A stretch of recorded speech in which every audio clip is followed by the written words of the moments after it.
नमस्कार दोस्तों, स्वागत है आप सभी का हमारे YouTube चैनल ब्लैंक नॉलेज पे। मैं भास्कर आप सभी का स्वागत करता हूं हमारे नए YouTube चैनल ब्लैंक नॉलेज पे।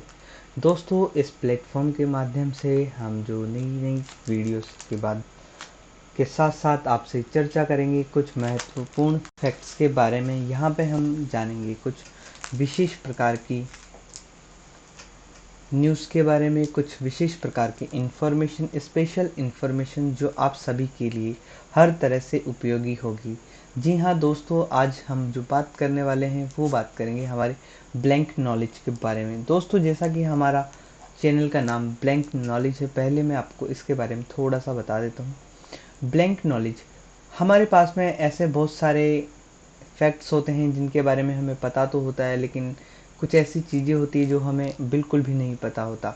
तो उन्हीं फैक्ट्स को हम एक साथ कलेक्ट करते हुए, उन्हीं चीज़ों को एकदम करेक्ट वे में पढ़ते हुए हम आगे की तरफ बढ़ेंगे। यह एक मात्र चैनल है जिसके माध्यम से हम बहुत सारी चीज़ों के बारे में जानकारी लेंगे, अलग अलग फील्ड्स के बारे में, कभी साइंस टेक के बारे में, कभी जीके, जीएस, ज्योग्राफी, ऐसी बहुत सारी तमाम घटनाओं के बारे में हम इस प्लेटफॉर्म के माध्यम से आपके साथ में इंटरेक्ट होंगे।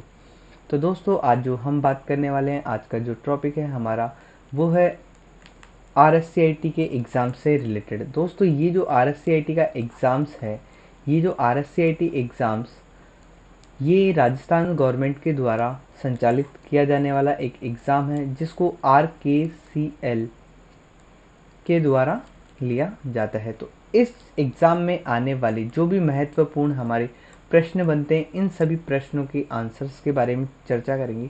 मैं आप लोगों के लिए लेकर आया हूँ कुछ special questions and previous years questions and internal assessment question जो आपके लिए इस परीक्षा की दृष्टि से काफ़ी महत्वपूर्ण होंगे। चलिए दोस्तों, आज हम बात करते हैं इन सभी प्रश्नों के बारे में। चलिए शुरुआत करते हैं हम अपनी। दोस्तों, जैसा कि आप सभी के स्क्रीन के सामने एक पहला प्रश्न आ चुका है। दोस्तों, निम्नलिखित में से कौन सा शिक्षा के क्षेत्र में कंप्यूटर का उपयोग को बताता है? जैसा कि दोस्तों हम सभी जानते हैं, ऑनलाइन एजुकेशन, आज कंप्यूटर के माध्यम से हम हर जगह ऑनलाइन एजुकेशन में काफ़ी आगे बढ़ रहे हैं। इसी के साथ में ऑनलाइन एजुकेशन के साथ साथ हम ऑनलाइन एजुकेशन में ही हम कुछ चीज़ें स्मार्ट क्लासेस के रूप में देखते हैं, जहाँ पे हम पीपीटी के माध्यम से या कोई भी डिजिटल बोर्ड के माध्यम से हम अलग अनेक तरह से क्लासेस को अटेंड करते हैं। जब से कोविड आया है उसके बाद में जैसे दुनिया बदल सी गई है, ये सारी की सारी करामात हमारे कंप्यूटर के माध्यम से हुई है। इसलिए इस क्वेश्चन का आंसर होगा ऑप्शन डी। दोस्तों, उपयुक्त में से सभी। जैसे दोस्तों दूसरा क्वेश्चन आया है हमारे सामने, निम्नलिखित में से कंप्यूटर की विशेषता नहीं है। दोस्तों, कंप्यूटर सिस्टम की जो विशेषता नहीं है वो है सोचने की क्षमता। दोस्तों, इस क्वेश्चन का आंसर होगा ऑप्शन डी। सोचने की क्षमता कंप्यूटर की लिमिटेशन में काउंट की जाती है। कंप्यूटर की जो लिमिटेशन होती है उसमें हमें सोचने की क्षमता काउंट की जाती है। जैसा कि ये जो चीज़ें देख रहे हो आप, ये होती है वर्सलिटी, जिसके माध्यम से हम अलग अलग चीज़ें एक समय पे ही कर सकते हैं। कंप्यूटर के अंदर हम अनेक प्रकार की चीज़ों को एक साथ रन करवा सकते हैं। ये है कंप्यूटर की एक्यूरेसी। कंप्यूटर की जो एक्यूरेसी होती है वो GIGO के प्रिंसिपल पे काम करता है। दोस्तों, ये जो GIGO का प्रिंसिपल है ये कहता है गार्बेज इन गार्बेज आउट। जिस तरह से आप इसको इनपुट दोगे उसी तरह से ये आपको आउटपुट देगा। गति, हम जिस प्रकार से इसमें डेटा को प्रोसेस करवाने की जो क्षमता रखते हैं, उस प्रोसेसिंग क्षमता के साथ में हम इसको काउंट करते हैं। दोस्तों, यही चीज़ होती है जिसे हम इसमें काउंट करते हैं। दोस्तों, नेक्स्ट क्वेश्चन हमारे सामने आया है, निम्नलिखित में से सुपर कंप्यूटर के रूप में नहीं जाना जाता। दोस्तों, जो सुपर कंप्यूटर के रूप में नहीं जाना जाता वो है हमारा डेल लेटीट्यूड। दोस्तों, ये जो IBM सुपर कंप्यूटर है, ये जो कंप्यूटर बनाया गया है, ये बनाया गया है USA के द्वारा। ये जो कंप्यूटर है ये है जापान का कंप्यूटर। और इसी के साथ में परम कंप्यूटर के बारे में आप तो जानते ही हो, ये है हमारे प्यारे देश भारत से। तो चलिए दोस्तों, इसके साथ साथ जो नेक्स्ट क्वेश्चन है वो है हमारे स्क्रीन के सामने। पहली जनरेशन का जो कंप्यूटर था वो कौन सा था? दोस्तों फर्स्ट जनरेशन का जो कंप्यूटर था वो हमारे सामने ऑप्शन सी वैक्यूम ट्यूब। दोस्तों वैक्यूम ट्यूब का हमने यूज़ किया था और हमने फर्स्ट जनरेशन के जो कंप्यूटर थे इसके अंदर वैक्यूम ट्यूब का यूज़ किया था। इंटीग्रेटेड सर्किट्स का यूज़, दोस्तों इंटीग्रेटेड जो सर्किट्स थे उनका हमने यूज़ कहाँ किया था? जैसा अगर आप सभी को इन सभी क्वेश्चंस के आंसर पता है तो आप कमेंट बॉक्स में ज़रूर आंसर करें साथ में। इंटीग्रेटेड सर्किट, दोस्तों आईसी का यूज़ हमने थर्ड जनरेशन के अंदर किया था। मैं एक बार आपको सारी जनरेशन एक बार रिकॉल करवा देता हूँ। फर्स्ट जो जनरेशन थी हमारी, वो जो फर्स्ट कंप्यूटर जनरेशन थी उसमें हमने यूज़ किया था वैक्यूम ट्यूब्स का। सेकेंड जनरेशन में हमने यूज़ किया ट्रांजिस्टर का। थर्ड जनरेशन में हमने इसी के साथ में जो यूज़ किया आईसी का, इंटीग्रेटेड सर्किट। फोर्थ जनरेशन में जो हमने कंप्यूटर के अंदर यूज़ किया VLSI, very large scale integrated circuits. और प्रेजेंट टाइम में जो जनरेशन चल रही है वह है फिफ्थ जनरेशन। दोस्तों हमने फिफ्थ जनरेशन के अंदर यूज़ किया है ULSI, ultra large scale integrated circuit. दोस्तों बढ़ते हैं हम अगले क्वेश्चन की ओर। हमारा जो नेक्स्ट क्वेश्चन है वो है मेन फ्रेम कंप्यूटर। दोस्तों ये जो कंप्यूटर दिखाया गया है, ये जो कंप्यूटर है वो कौन सा कंप्यूटर है? Main frame. दोस्तों मेन फ्रेम कंप्यूटर की मैं कुछ विशेषताएं बता देता हूँ। डेटा को स्टोर करने के लिए, लार्ज अमाउंट ऑफ डेटा को स्टोर करने के लिए हम इस कंप्यूटर का यूज़ करते हैं, मेन फ्रेम कंप्यूटर का। जैसे ही दोस्तों मेन फ्रेम कंप्यूटर को हमें कूलिंग की आवश्यकता होती है, दोस्तों कूलिंग के लिए हमें इस कंप्यूटर की आवश्यकता होती है। मेन फ्रेम कंप्यूटर की आकार में काफ़ी बड़े होते हैं और यह गवर्नमेंट ऑर्गेनाइजेशन में उपयोग में लिए जाते हैं। दोस्तों जैसा मैं आपको एक बात बता देता हूँ, आप जब कभी भी इस वीडियो का रिवीजन करें तो मैक्सिमम टाइम पे आपको रिवीजन 1.5 की स्पीड पे करना है, क्योंकि जब मैं एक्सप्लेन करता हूँ तो वही चीज़ कम स्पीड में बताऊँगा और वही चीज़ अगर आपको सिर्फ रिकॉल करना है तो आप 1.x की स्पीड पे इस करके इस वीडियो को देख सकते हैं। चलिए आगे बढ़ते हैं। दोस्तों जैसा कि इसमें बताया गया है, ये जो क्वेश्चन बना है ये इस टाइप से बना है, डिजिटल कंप्यूटर के टाइप्स कितने होते हैं? दोस्तों डिजिटल कंप्यूटर 4 प्रकार के होते हैं। Super computer, main frame computer, mini computer, micro computer. तो दोस्तों इस क्वेश्चन का आंसर हो जाएगा main frame computer. Digital computers के टाइप्स हैं। दोस्तों वैसे कंप्यूटर्स होते हैं वो बेसिकली हमारे पास में 3 टाइप्स के होते हैं, एनालॉग, डिजिटल एंड हाइब्रिड। जिसके अंदर से हम जो सबसे ज़्यादा पढ़ते हैं वो किसके बारे में पढ़ते हैं? डिजिटल कंप्यूटर के बारे में। इसके अंदर हम पढ़ते हैं super computer, main frame computer, mini computer और माइक्रो कंप्यूटर।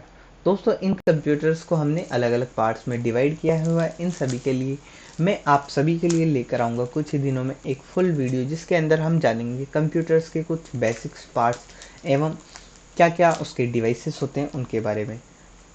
चलिए बढ़ते हैं नेक्स्ट क्वेश्चन की तरफ। दोस्तों यहाँ पे पूछा हुआ है सॉफ्टवेयर के 2 प्रमुख प्रकार कौन कौन से? दोस्तों जैसा कि हम सभी जानते हैं इस क्वेश्चन का आंसर होगा सिस्टम सॉफ्टवेयर एवं एप्लीकेशन सॉफ्टवेयर। दोस्तों सिस्टम सॉफ्टवेयर एवं एप्लीकेशन सॉफ्टवेयर, पहले तो मैं आपको सॉफ्टवेयर के बारे में कुछ बेसिक बातें बता देता हूँ। जो हमारे सॉफ्टवेयर होते हैं यह ऐसे प्रोग्राम होते हैं जिनके माध्यम से हम क्या करते हैं, किसी भी सॉफ्टवेयर के माध्यम से हम किसी भी प्रकार की कोई भी वर्क होता है जो हमारे पास में अवेलेबल होता है उसको कर सकते हैं। वैसे इसकी डेफिनेशन होती है ऐसे प्रोग्राम्स जिन्हें हम छू नहीं सकते, देख सकते हैं और उपयोग में ले सकते हैं, ऐसे प्रोग्राम सॉफ्टवेयर कहलाते हैं। दोस्तों सॉफ्टवेयर 2 प्रकार के होते हैं, system software and application software. System software के अंदर जो सबसे इम्पोर्टेंट सॉफ्टवेयर आता है वो आता है हमारा ऑपरेटिंग सिस्टम।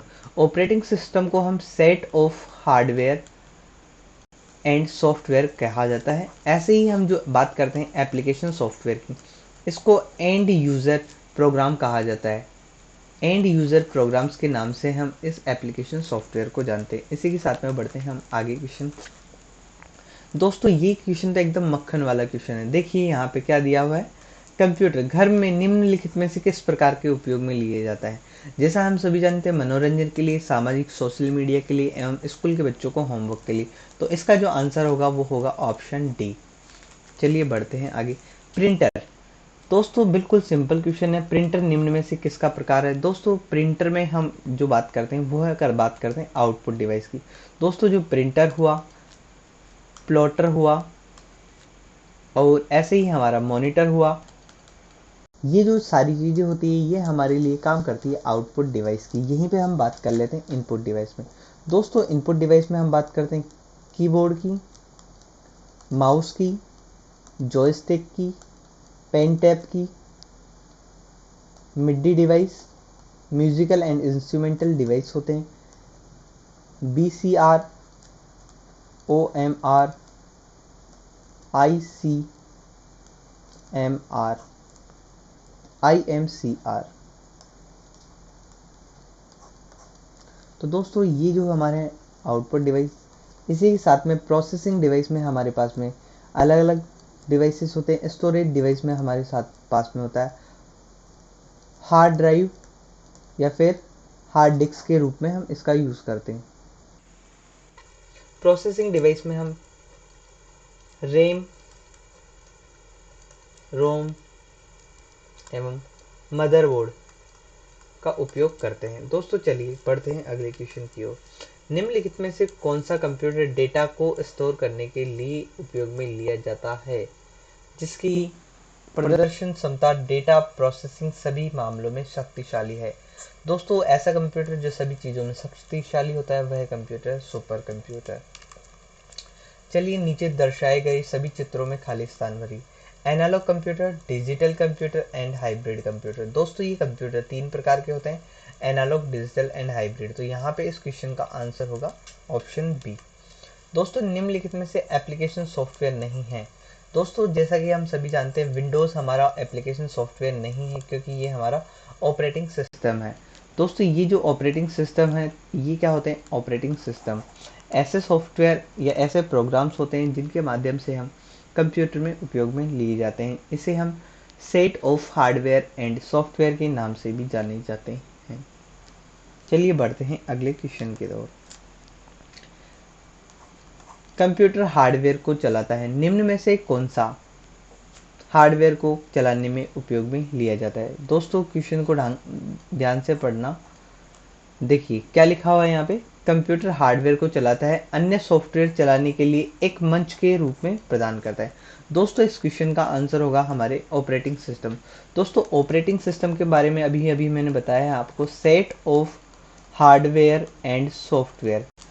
दोस्तों ये जो हार्डवेयर एंड सॉफ्टवेयर का जो कॉन्सेप्ट है इसी के अंदर हम ऑपरेटिंग सिस्टम को इस कॉन्सेप्ट में काउंट करते बढ़ते हैं नेक्स्ट क्वेश्चन की तरफ। आउटपुट डिवाइस का उदाहरण है। दोस्तों निम्न में से आउटपुट डिवाइस प्लॉटर। प्लॉटर एक तरह से हमारे प्रिंटर का ही भाग होता है जो नॉन इंपैक्ट प्रिंटर्स के अंदर काउंट किया जाता है। चलिए आगे बढ़ते हैं। निम्नलिखित में से कौन सा एक ऐसा सॉफ्टवेयर है जो integrated circuit, vacuum tube, Windows. अब देखो दोस्तों यहाँ पे बात किया सिस्टम सॉफ्टवेयर की, अभी अभी जो क्वेश्चन पढ़ा हमने उसका आंसर भी क्या था, विंडोज 7, और यहाँ भी विंडोज 7। विंडोज 7 क्या है, एक सिस्टम सॉफ्टवेयर जो ऑपरेटिंग सिस्टम की। इंटीग्रेटेड सर्किट्स के बारे में हमने बात की थी, ये थर्ड जनरेशन के कंप्यूटर्स के अंदर यूज़ किया गया।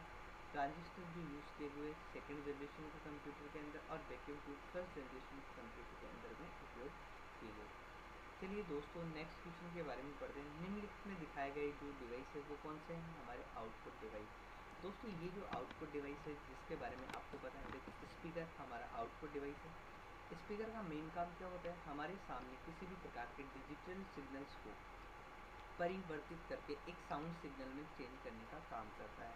ऐसे ही मॉनिटर को हम सॉफ्ट कॉपी आउटपुट डिवाइस कहते हैं। Soft copy output device monitor को कहा जाता है। हेडफोन भी एक तरह से स्पीकर की तरह ही काम करता है। प्रिंटर, प्रिंटर काफ़ी महत्वपूर्ण हो जाते हैं। ये जो इंकजेट प्रिंटर होते हैं एवं हमारे सामने जो ये प्रिंटर है वो है लेज़र प्रिंटर। दोस्तों प्रिंटर का काम होता है हार्ड कॉपी में कन्वर्ट करना। सॉफ्ट कॉपी को हार्ड कॉपी में कन्वर्ट करने के लिए हम प्रिंटर का उपयोग किया जाता है। निम्नलिखित में से कौन सी मेमोरी है जिसका उपयोग सबसे ज़्यादा होता है। दोस्तों निम्नलिखित में से सबसे ज़्यादा यूज़ होने वाली जो मेमोरी होती है वो होती है कैश मेमोरी। जो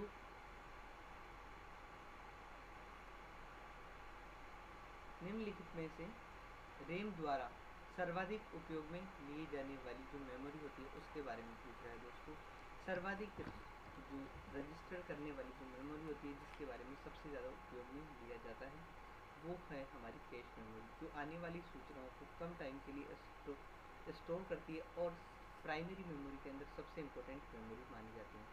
जो ऐसी मेमोरी है सबसे ज़्यादा उपयोग में ली जाती है, सीपीयू के उस भाग में रखी जाती है जिसे हम बार बार यूज़ कर सकते हैं। डेजी व्हील दोस्तों, ये जो डेजी व्हील टाइप्स के प्रिंटर होते हैं ये इम्पैक्ट प्रिंटर के अंदर काउंट किए जाते हैं। प्रिंटर के दो प्रकार होते हैं, पहला इम्पैक्ट प्रिंटर, दूसरा नॉन इम्पैक्ट प्रिंटर। दोस्तों इसके भी दो टाइप्स होते हैं और इसके तीन टाइप्स होते हैं। पहला होता है इसमें इंकजेट प्रिंटर, दूसरा होता है लेज़र प्रिंटर, तीसरा होता है थर्मल प्रिंटर। तो दोस्तों ये जो प्रिंटर्स होते हैं इनके माध्यम से इसमें प्रिंटिंग काम करते हैं। दोस्तों अस्थिर वोलेटाइल प्रकृति की मेमोरी के बारे में पूछा है। दोस्तों वोलेटाइल और नॉन वोलेटाइल में डिफरेंस क्या होता है, देखिए यहाँ पे ये जो बात कर रहा है अस्थिर, ऐसी मेमोरी जो क्या करती है डेटा को स्टोर नहीं करती, वो कौन सी हो जाएगी, हमारी रैम हो जाएगी। ये जो दिखाया गया है डिवाइस, ये जो बना होता है ये बना हुआ होता है आईसी का, इंटीग्रेटेड सर्किट से बनाई हुई आईसी होती है, ये जो है रोम के लिए उपयोग में ली जाती है। ऑप्टिकल इनपुट डिवाइस जो पेपर मीडिया पर बने चीज़ों को रीड करने के लिए काम आता है, इसके लिए हम ओएमआर का यूज़ करते हैं। निम्नलिखित में से कौन सी मेमोरी प्रत्येक सेकंड, जैसा कि दोस्तों ऑप्शन सी इसका आंसर होगा डायनेमिक रैम, इसका उपयोग करते हैं। WORM की full form write once read many, दोस्तों ये होगा राइट वंस रीड मेनी, इसका उपयोग हम करते हैं ब्लू रे डिस्क के अंदर। दोस्तों ब्लू रे डिस्क, ये जो ब्लू रे डिस्क होती है इसी के अंदर हम इसका यूज़ करते हैं, जो एक तरह से ऑप्टिकल डिस्क का पार्ट है। ऑप्टिकल डिस्क के पार्ट के अंदर हम इसका उपयोग करते हैं। नेक्स्ट क्वेश्चन आता है हमारे प्रिंटर, ड्राई इंक टोनर के लिए हम जो प्रिंटर यूज़ करते हैं वो हम थर्मल प्रिंटर यूज़ करते हैं। इसके अंदर हम ड्राई इंक टोनर का उपयोग करते हैं। और जो हमारे पास में, सॉरी दोस्तों, इसका आंसर होगा ऑप्शन सी। दोस्तों लेज़र प्रिंटर में हम ड्राई इंक टोनर का उपयोग करते हैं। थर्मल प्रिंटर के लिए हम थर्मल सेंसिटिव पेपर का यूज़ करते हैं। थर्मल सेंसिटिव पेपर एक स्पेशल प्रकार के पेपर्स होते हैं जिनके माध्यम से हम इनको उपयोग में लिए जाते हैं। नेक्स्ट क्वेश्चन है DPI। दोस्तों ये जो DPI है डॉट पर इंच के नाम से जानी जाती है। ये जो डॉट पर इंच क्या होता है, प्रिंटर की क्वालिटी को मेजर करने के लिए हम इसका उपयोग में लेते हैं, जिसको हम DPI के नाम से जानते हैं, डॉट पर इंच। दोस्तों हमारे सामने नेक्स्ट क्वेश्चन है, कंप्यूटर के कॉन्फ़िगरेशन का मतलब, सभी चीज़ों को ऐड करना कंप्यूटर में क्या कहलाता है, कंप्यूटर का कॉन्फ़िगरेशन। जैसा दोस्तों यहाँ पे दिखाया हुआ है, यहाँ पे इसका आंसर होगा हार्ड डिस्क। ये जो पार्ट है ये है एक्सटर्नल मेमोरीज का, ये जो पार्ट है कैश मेमोरीज का, इसके अंदर जो आंसर होगा वो होगा स्टोरेज डिवाइस। स्टोरेज डिवाइस में हम हार्ड डिस्क का उपयोग करते हैं। जैसा नेक्स्ट क्वेश्चन, निम्नलिखित में से कौन सा एक डेटा भंडारण डिवाइस है, डेटा को स्टोर करने के लिए हम कौन से डिवाइस का उपयोग करते हैं, दोस्तों जैसा हार्डवेयर, हार्ड डिस्क। माउस हमारा उपयोग लिया जाता है इनपुट डिवाइस के तौर पे, मॉनिटर हमारा सॉफ्ट कॉपी आउटपुट डिवाइस के तौर पे, स्पीकर आउटपुट डिवाइस के तौर पे। तो इस क्वेश्चन का जो आंसर होगा हार्ड डिस्क होगा। दोस्तों निम्नलिखित में से जो सबसे अच्छी गुणवत्ता वाला वेक्टर ग्राफिक्स का उत्पादन करता है वो है दोस्तों प्लॉटर। चलिए दोस्तों CD-ROM, इसी क्वेश्चन का आंसर होगा DVD। नेक्स्ट क्वेश्चन, कंप्यूटर को बूट करने की जो प्रोसेस कहलाती है वो कहलाती है हमारी कंप्यूटर को स्टार्ट करना। कंप्यूटर को स्टार्ट करने की प्रोसेस कंप्यूटर की बूटिंग कहलाती है। चलिए कॉर्टोना क्या है, एक तरह से सर्च बॉक्स की तरह इस्तेमाल किए जाने वाला।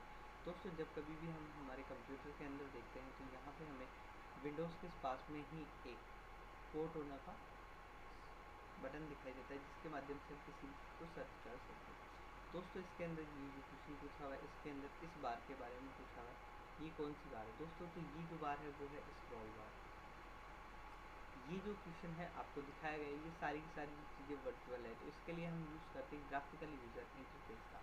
दोस्तों GUI की फुल फॉर्म काफ़ी बार एग्जाम में पूछी गई है, तो मैं आपसे रिक्वेस्ट करता हूँ इस क्वेश्चन को अवश्य ध्यान रखें। GUI ग्राफिकल यूजर इंटरफेस निम्नलिखित में से कौन सा ऑपरेटिंग सिस्टम का उदाहरण नहीं है? दोस्तों इस क्वेश्चन का आंसर आप करके बताओ। बिल्कुल इजी क्वेश्चन है, बहुत ही। निम्नलिखित में से ऑपरेटिंग सिस्टम, दोस्तों ये जो माइक्रोसॉफ्ट ऑफिस है ये एक तरह से हमारे पास में एप्लीकेशन सॉफ्टवेयर का उदाहरण है, इसलिए हम इसको किसमें काउंट करते हैं? एप्लीकेशन सॉफ्टवेयर के अंदर काउंट किया जाता है। चलिए बढ़ते हैं नेक्स्ट क्वेश्चन की तरफ। दोस्तों ये जो हमारे सामने टास्क बार के बारे में पूछा जा रहा है, तो ये इसका आंसर होगा हमारा टास्क बार।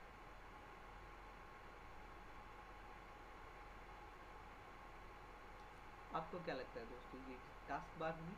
दोस्तों एक बार पीछे एक क्वेश्चन आया था हमारे पास में ऐसा ही, उसके बारे में भी बात कर लेते हैं। ये देखो, इसमें जो ये चीज़ दिख रही है ये पूछ रहा है स्क्रॉल बार और इसमें पूछ रहा है टास्क बार। चलिए नेक्स्ट क्वेश्चन की तरफ। आपके द्वारा कोई भी फाइल डिलीट की गई है तो वह आपके रिसाइकिल बिन में जाके सेव होती, कंप्यूटर के रिसाइकिल बिन में। दोस्तों रिसाइकिल बिन से जुड़ा हुआ एक और क्वेश्चन मुझे याद आ रहा है, जिसमें पूछा गया है पिछले एग्जाम्स के अंदर। रिसाइकिल बिन में हम किसी भी फाइल को डिलीट करने के बाद हमारी जो मेमोरी होती है उसमें स्पेस बनता है या नहीं बनता?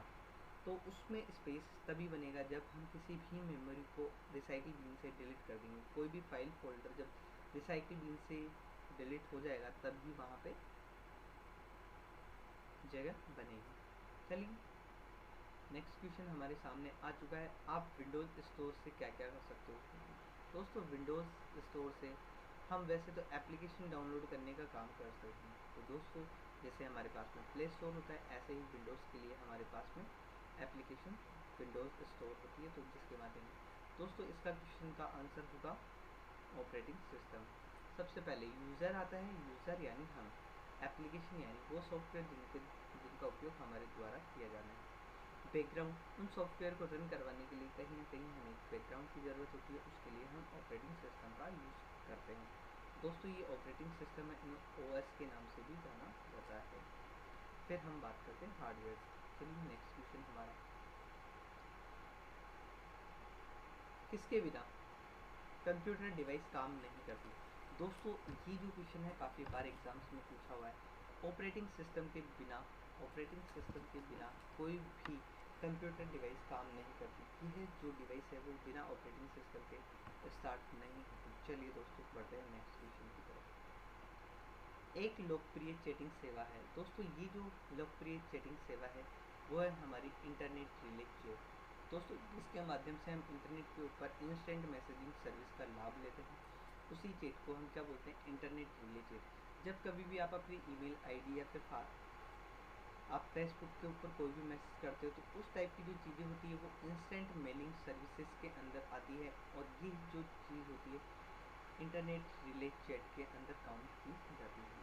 चलिए नेक्स्ट जो क्वेश्चन है, ये जो है क्वेश्चन हमारा 4 चैप्टर्स हैं, इसके अंदर एड्रेस बार का उपयोग किया जाता है। तो ये जो दिख रहा है इसको हम एड्रेस बार बोलते हैं। दोस्तों इसमें पूछा हुआ है प्रोटोकॉल। दोस्तों जैसा कि आप सभी देख सकते हो प्रोटोकॉल के बारे में, इन सब में किसी के भी पीछे पी नहीं है, सिर्फ ऑप्शन सी के पीछे ही पी है। तो आप यहाँ से भी डायरेक्ट कर सकते हो। P means protocol, TCP and IP internet protocol का उपयोग किया जाता है। नेक्स्ट क्वेश्चन हमारे सामने आता है, किसी भी विषय पर सर्च करते समय उपयोग जो सूचनाएं प्राप्त होती है वह कौन सी तरीके से प्राप्त होती है? डेटाबेस जैसी संरचना में हमारे सामने उपस्थित होती है।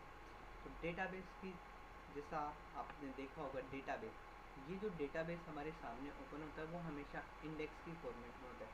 जब कभी भी हमारी बुक्स वगैरह बनती है तो वहीं पे हमें उस चीज़ को देख लेते हैं। वो जो इंडेक्स वाला फॉर्मेट है उसको टेबल ऑफ कंटेंट के नाम से भी जाना जाता है, टेबल ऑफ कंटेंट के नाम से। चलिए पढ़ते हैं नेक्स्ट क्वेश्चन की तरफ। किसी को मेल भेजने के लिए आपको उसका मेल एड्रेस का होना आवश्यक है। दोस्तों नेक्स्ट क्वेश्चन है, इंटरनेट के नाम से प्रसिद्ध है। दोस्तों इंटरनेट को हम सूचनाओं का सुपर हाईवे या इंफॉर्मेशन का सुपर हाईवे के नाम से जानते हैं। निम्नलिखित में से 3 बुनियादी अंश कौन कौन से होंगे? दोस्तों हमें जो सबसे ज़्यादा इम्पोर्टेंट चीज़ें होती हैं, जो जब कभी भी हम अपने लेटर्स को भेजना होता है तो सबसे पहले हमें उसके लेटर्स के बारे में शीर्षक को पता होना चाहिए, पद का पता होना चाहिए और उस लेख का पता होना चाहिए। फिर उसके बाद में हमें इसका, तो इसका करेक्ट आंसर होगा शीर्ष लेख और संदेश। इसके अंदर आप सभी को पूछा गया है फेवरेट सूची में डालने के लिए किसका यूज़ करते हैं। दोस्तों वैसे तो हम फेवरेट में क्लिक करते हैं तो ये जो क्वेश्चन बना है हमारा ब्राउज़र से बना है। दोस्तों ये जो ब्राउज़र है यहीं पे हम ऐड टू फेवरेट करते हैं और जिससे ये सारी की सारी वेबसाइट पे हमने जो ओपन किया है वो हमारे साथ में ओपन हो जाता है। चलिए नेक्स्ट क्वेश्चन। दोस्तों हमारे पास में ये जो नेक्स्ट क्वेश्चन है ये किसका आइकन्स दिखा रहा है। दोस्तों ये जो आइकन आप एक बार देखो किस टाइप का आइकन्स दिख रहा है। ऐसे लग रहा है जैसे हमारा कंप्यूटर किसी इंटरनेट के माध्यम से जुड़ रहा है। ये मीडियम कौन सा है, ये जो मीडियम है वो है ISP, इसको हम बोलते हैं इंटरनेट सर्विस प्रोवाइडर। दोस्तों ये जो होते हैं इंटरनेट सर्विस प्रोवाइडर इसका यूज़ करते हैं। दोस्तों इंटरनेट पर किसी विशेष पर चर्चा करने की को क्या कहते हैं। दोस्तों न्यूज़ ग्रुप बना के हम किसी भी प्रकार की चीज़ों पर चर्चा कर सकते हैं। गवर्नमेंट, EDU और मेल, .net वगैरह क्या है।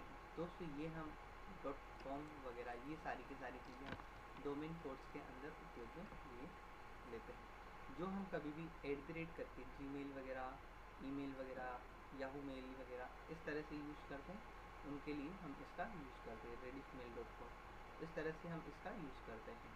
ये जो इसके अंदर काउंट होते हैं इन्हें हम डोमेन कोड्स के नाम से जाने जाते हैं।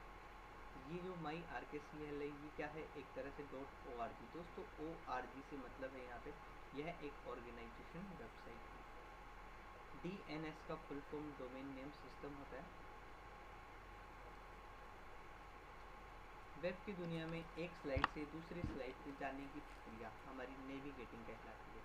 एक साइड से आप दूसरे स्लाइड पर जाते हो तो वह प्रक्रिया हमारी नेविगेटिंग कहलाती है। इंटरनेट के माध्यम से आप सभी में किसी प्रकार की सुविधाएं प्राप्त कर सकते हो। ऑनलाइन टिकट बुक कर सकते हैं, ऑनलाइन बिल पेमेंट कर सकते हैं, ईमेल भेज सकते हैं, उपरोक्त सभी कार्य हम इसके माध्यम से कर सकते हैं इंटरनेट के माध्यम से। वायरलेस डेटा नेटवर्क में डेटा ट्रांसमिट करने के लिए किसका उपयोग में लिया जाता है। दोस्तों वायरलेस में हम माइक्रोवेव का, इंफ्रारेड का और रेडियो चैनल्स का उपयोग करते हैं। इस क्वेश्चन का आंसर होगा ऑप्शन डी। एक फाइल के साथ में हम जो मैसेज भेजते हैं उसको हम क्या कर सकते हैं, अटैचमेंट करके भेजते हैं। दोस्तों ये जो अटैचमेंट वाली चीज़ है इस टाइप से आपने एक अटैचमेंट पिन देखी होगी जिसके अंदर हम इसका यूज़ कर सकते हैं अटैचमेंट पिन। चलिए स्पैम, ये जो स्पैम है ये हमारे अनचाहे संदेश या अनवांटेड मेल्स को लेकर इनका उपयोग किया जाता है जिन्हें हम अनचाहे संदेश कहते हैं।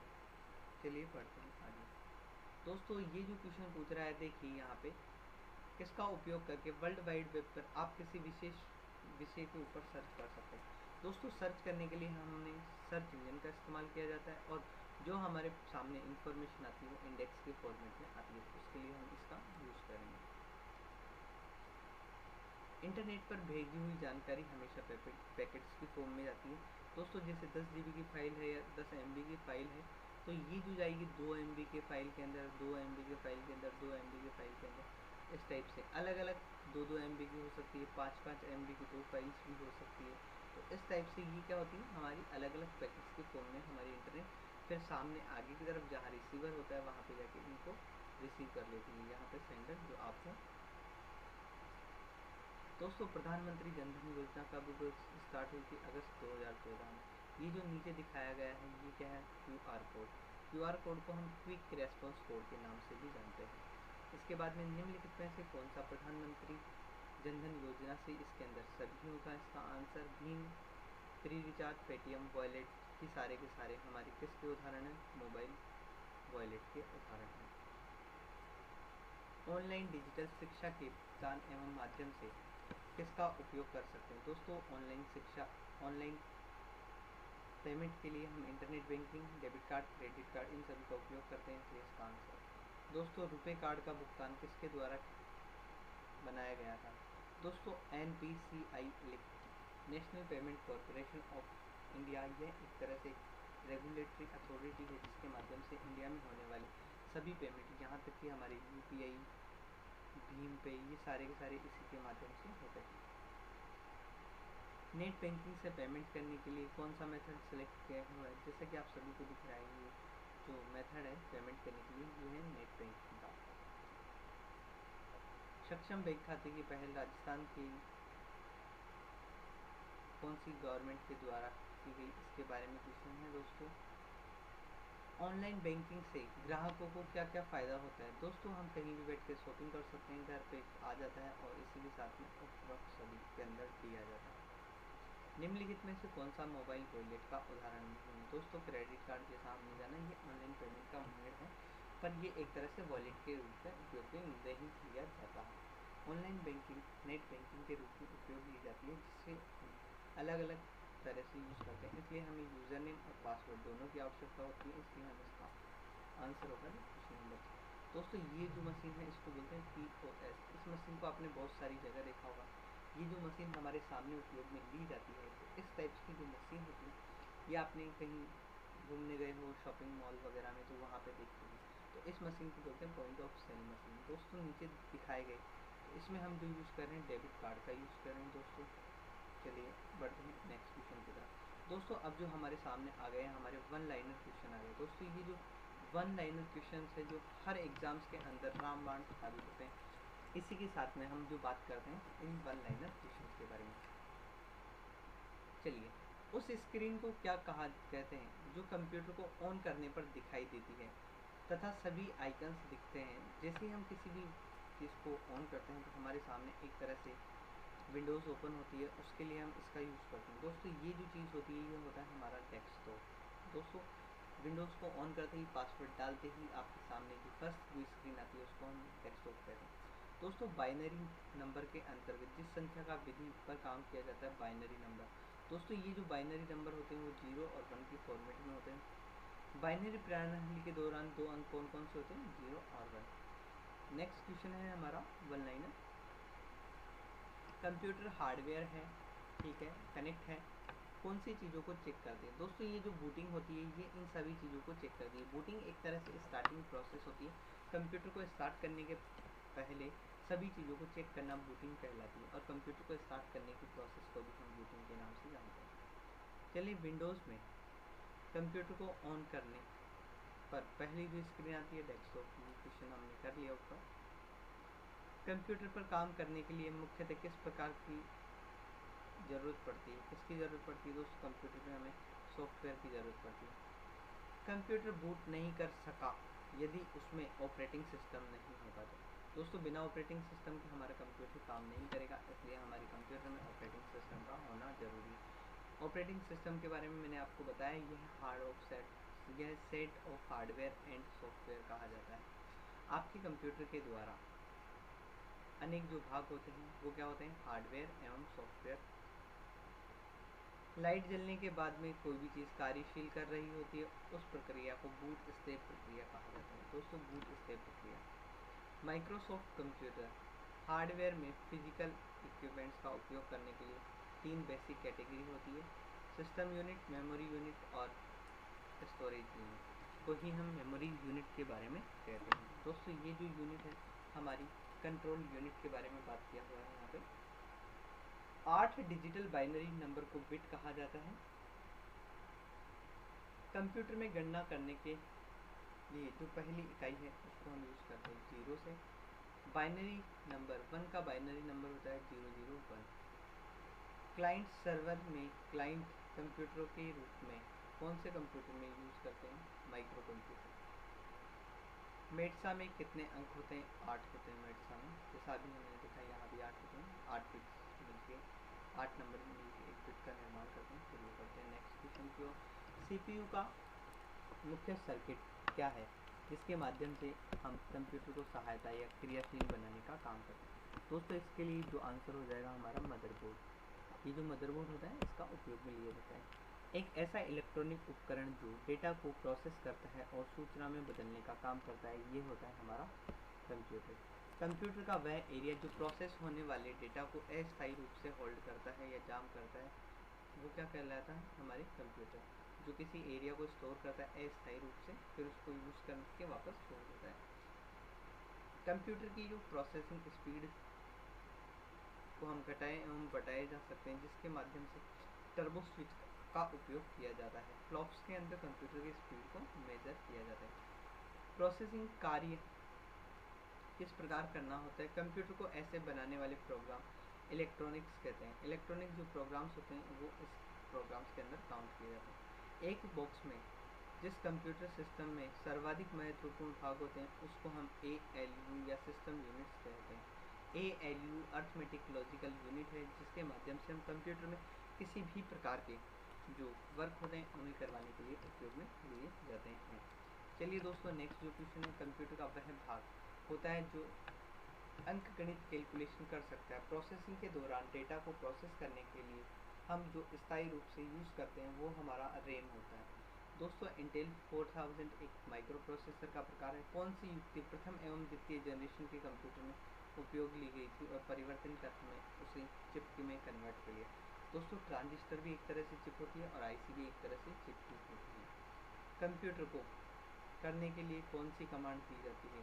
दोस्तों, ये जो पूछ रहा है कंप्यूटर को स्टार्ट करने के लिए कौन सी कमांड दी जाती है, इसके लिए हम बूटिंग प्रोसेस का भी यूज़ कर सकते हैं जिसके लिए हम F12 का उपयोग करते हैं। अगर ये ऑप्शन में नहीं है तो ये क्वेश्चन बनेगा हमारे ऑप्शन के ऊपर।